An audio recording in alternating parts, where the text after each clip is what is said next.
Okay, everyone, last video in this series on audience. First video that went over understanding values, beliefs, and attitudes, as well as appealing to audience needs. Second video discussing the elaboration likelihood model in terms of appealing to the central or peripheral route with those appeals. Third video here on audience part 2, which is kind of confusing, I get it, is building your audience analysis survey so that you can appeal to your audience and be more successful at persuading them. So if you have not yet already, definitely review the chapter 5 that's linked, explaining audience analysis survey, audience analysis. You can skim it, that's totally fine, but there are lots of ideas in there. So let's talk about how to analyze your audience. So you've got these people in your audience, and in this situation, you kind of know who they are. They are all LR students. Maybe 90% of them are in their first year. Maybe 70% of them are from North Carolina. You might know some of these things already. However, you want to be sure. You want to make sure you know these different aspects of your audience, not just demographically, but also what attitudes they have, what they know, and what they value. So there are 3 paradigms for doing audience analysis. First being direct observation. So the examples that I just gave are things that maybe I directly observed about you from, you all.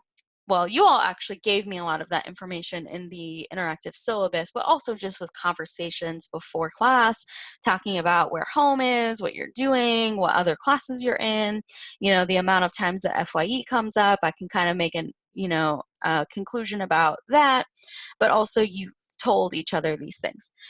You can perceive demographic characteristics, but proceed with caution because you can't really tell by looking at a person what their socioeconomic status is, what their race or ethnicity or gender is, and making assumptions is a very dangerous game.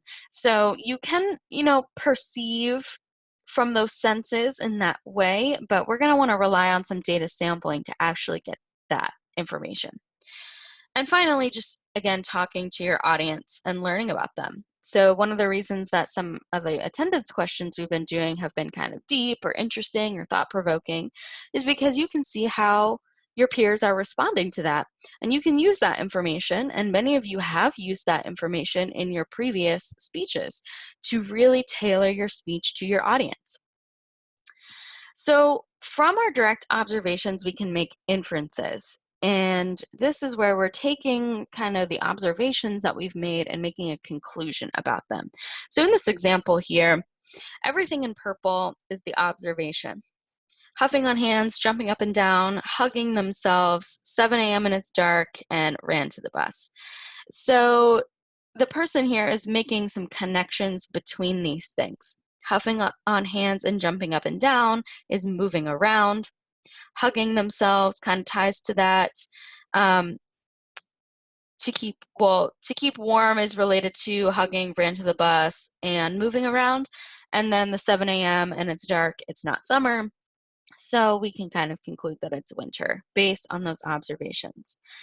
And then finally, which is what we will be doing, is some data sampling. Now, this is not a research methods class. We are not doing complicated statistics. Rather, I'm just going to have you all survey your classmates so that you can actually collect very concrete data and information from them that you can use in your persuasive speech and tailor your appeals. And you can use that survey as one of your sources. So in terms of building your survey, you've got some options here in terms of the types of questions. Fixed questions, scale questions, and open-ended. So fixed questions are going to be your multiple choice and your true false. You are asking your audience to make a choice from a set of choices. Scale questions, you're kind of giving a little more room for nuance. So strongly agree, strongly disagree, neutral, likely, unlikely, neutral, right? You're putting that kind of Likert type scale to sense some attitude. And with those scales, you would eventually do some statistical analysis if the sample is big enough. But again, we're not getting to that, but you can kind of get an idea. And then open-ended questions, which is what they sound like. You're asking a question and you're letting them write their answer however they want to.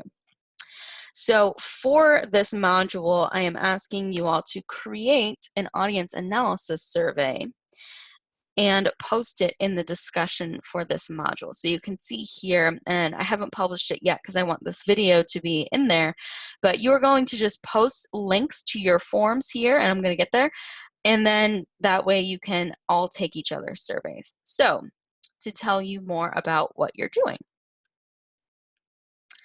So you're going to take some time, think about your topic. If you haven't nailed one down, please be thinking of it. Talk to me about it, brainstorm with someone in the class. And then from that, you can also create kind of a general survey too, even if you don't have a topic nailed down. Try to, but it's workable from a general perspective. And then you're going to create a survey that polls them on prior knowledge, attitudes, values, etc. You're going to use Google Forms to do this, and I want 5 questions, 1 of each fixed, scale, and open-ended, and then 2 others, whatever you want, like another fixed, another open-ended, or whatever.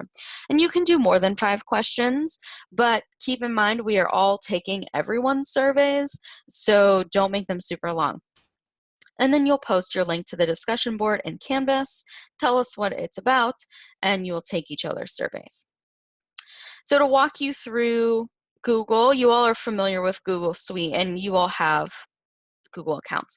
So you're going to go to Forms. You can either go directly to Google Forms and then, create this new blank survey, or from a template, or from your Drive kind of homepage, you might need to scroll down to more. It might already show up here, and then you're going to want to go to Google Forms, and then you can do blank or from template.